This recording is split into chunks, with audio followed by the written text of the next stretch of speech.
Nous sommes place Tahrir Square à Bagdad et vous le voyez derrière moi, des centaines de manifestants commencent à se rassembler pour la deuxième fois ce mois-ci. Écoutez les raisons de ce nouveau rassemblement. Je suis venu pour protester car nous avons perdu notre pays. Nous cherchons notre nation. Je ne veux pas des terres, de l'électricité ou de l'eau. Je veux juste la liberté. Nous sommes venus pour renverser le gouvernement, pour forcer le gouvernement d'Adel Abdelmahdi à démissionner. La situation était déjà très tendue ce matin et en milieu de journée, nous avons entendu plusieurs grenades assourdissantes, des tirs aussi, des rafales de tirs qui sont régulièrement donc tirées en l'air pour disperser les manifestants. Et des témoins nous ont confirmé, vous l'entendez encore une fois autour de moi, et des témoins nous ont effectivement confirmé qu'ils avaient fait des victimes au cours de la journée, des victimes qui ne sont pas confirmées pour l'instant.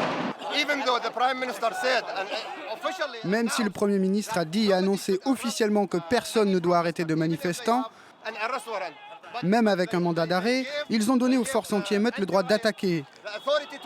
Ils nous ont attaqués depuis 9 heures ce matin. Vous entendez? On a l'impression d'être sur la ligne de front, en train de combattre l'ennemi.